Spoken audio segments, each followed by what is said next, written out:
You know, the 1969 NHL season was supposed to be Boston's first Stanley Cup year in decades.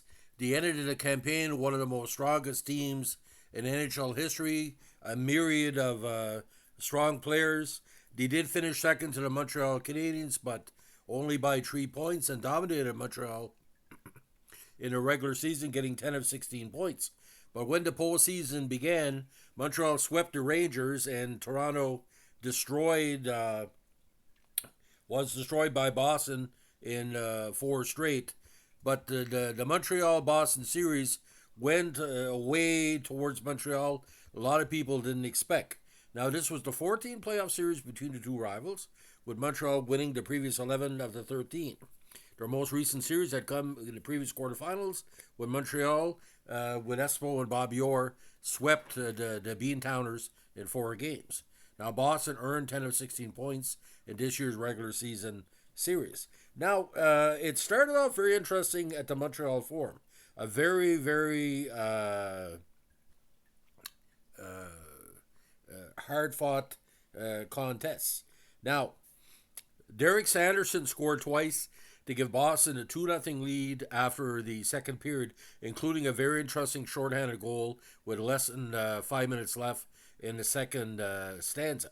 But in the third period, John Ferguson scored on the power play at 13:28, with Beliveau getting a really big counter with 56 seconds left.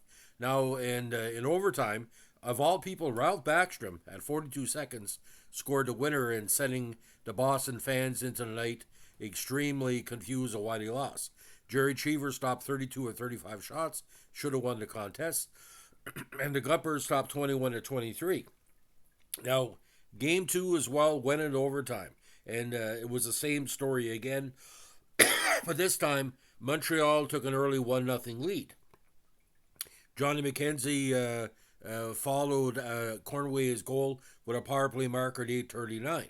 Jean Beliveau scored at 17:09 to make it 2-1 Montreal. But of all people, Ron Murphy, who was a kind of a playoff hero that year, scored at 18:01 to make it 2-2 in the second period. And the third period was a re-goal of game one. Johnny Busick put him ahead 3-2, and he's fifth of the postseason at 14-12. But Serge Savard with a big counter at 18:51 sent in overtime. And of all people, Mickey Redmond on a power play in the first overtime made it so for Montreal. Now, Eddie Johnson stopped 30 of 34, while the Gumper had 27 saves on 30 shots. Down to two following games in Boston were all Beantowners. In the first contest, Boston won 5-0. They led 1-0 after first on a very dramatic goal by Phil Esposito, who's seventh of the postseason, with Eddie Westfall scoring in the second. Third period, Esposito followed by Murphy again, a big playoff performer that year, and Kenny Hodge to make it a 5-0 final. Gumper scored saved 26 to 31, with Cheever stopping all 34. Now, game four, which a lot of people felt was down to special teams, and this is how it happened, ladies and gentlemen. Eddie Westfall scored a short-handed counter at 2:55, only have Jacques Lemaire reply in the power play at 8:51 the first.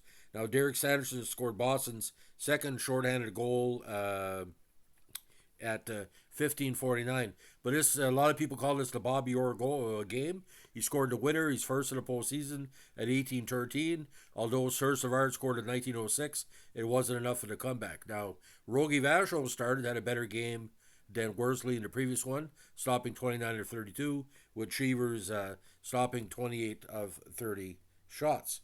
Now, game five, a lot of controversy here, because they call this the game where not enough penalties were called. Montreal was quite kind of rough, but they never spent enough time in the sin bin in the view of Boston players. Now, at the first period, Jacques Lemaire scored at 18:25 to give Montreal a 1-0 lead after the first. Now, the second, Boston dominated the second half of the period. Claude Provost with his first, and J.G.C. Tremblay scored to make it 3-0, but back-to-back goals by Kenny Hodge, including one in the power play at 13:21, made it 3-2. But Provo with his second at 17:06, normally defensive player, set it up for Montreal. Rogie made 40 or 42 shots. Again, Boston took advantage of their offense, but couldn't score enough. While Cheevers made 21 saves on 25 shots. Now, the final game, again, probably one of the most the best played contest of the postseason. Boston at the Garden were staked by the new hero Ron Murphy, scored at 229. Now, no scoring the second, so it was 1-0 Boston going into the third period. Serge Savard tied it at 1-1 on the power play, his third of the per season. But deep in the second overtime period, there was no goals for almost 50 minutes. One period of 40 minutes, one period of overtime. Excuse me, 50 minutes, because there was no counter scored in the last 19 minutes of the third period. 50 minutes of no scoring, and then the great Jean Beliveau put Boston to bed, scoring at 11:28 of the second overtime in what's called the midnight game in Boston. Now, Rogie Vachon made 50 saves on 51 shots, and Jerry Cheevers saved 45 of 47. Now, the idea about the series, ladies and gentlemen, Montreal entered this contest. A lot of Montreal fans felt they were still a little bit too old to fight off Boston, but Bobby Orr was playing injured. Esposito wasn't a really big factor in the score sheet for the last 3 games of the series, and him not scoring really hurt them, especially in Montreal in Game 5 and Boston in Game 4. Now, this was a very interesting series, ladies and gentlemen, because there was 4 days between the second game and the third game, and 3 days between the third and fourth. So they only really played 2 games in a week, which is probably more to do with TV contracts than anything else, because this was a very highly watched game on both sides of the border. And a lot of people looked at this as a key of putting Boston on top as Canada's third team at the time. Boston has been very, very popular for numerous campaigns in Canada, especially east coast of Canada and Quebec, because there were no Nordiques back then. So if you hated Montreal, you weren't going to take up for Toronto really as much as taking up for Boston, because Sanderson had a really strong showing in the postseason that year with 8 goals in the first 2 rounds. So, but the Ron Murphy situation, again, a very, very he did a lot that series, and he's probably been lost in the midst of time. Now, Murphy, he played for a number of teams before he reached Boston, including the Rangers, Blackhawks, and Red Wings. He had almost like a 900 game NHL career. But 69 was kind of weird, ladies and gentlemen. He only had 16 games in a regular season, but in the postseason, again, he had 4 counters in 10 games. Now, prior to this, in number of seasons in Boston, you only had 27 goals in less than 150 games over 4 seasons. But that postseason, again, he came through. Good playmaker as well, with 38 assists that year. Now, Murphy, again, that was his last go at it. But he's well known, of course, for almost being killed by Boom Boom Geoffrion when there was a fight between him and Boom Boom in 1953, where, like I said, literally almost killed him.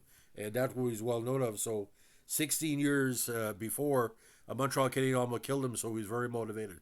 So the story of that season, again, was Murphy, because this is a guy that Boom Boom almost killed, and here he is almost killing Montreal, and Boom Boom was long gone, in Georgia and all that. So, ladies and gentlemen, that's the story of the very interesting Boston-Montreal 1969 semifinal series. Very little video of the series is available online, so if anybody out there knows a YouTuber that wants uploaded, I think some people said it was almost like a preamble of the 1972 Summit Series, because you look at Phil Esposito, the leadership he showed in 72, it pretty well started here. Esposito wasn't a pure leader until, they started to get more success in the postseason. Boston wasn't a factor until Esposito really showed up in Boston.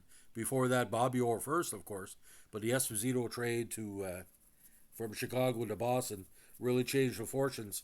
And let's be honest for a second. Boston should have won 6 cups with Bob Orr. Okay, they lost 3 times to Montreal, bet the Rangers and the St. Louis in 1772, and lost in 74. So technically, they should have won 6 cups. So not saying they're a failure, but even a number one team may not win. Look at Boston, that great 65 win team of a couple of last season.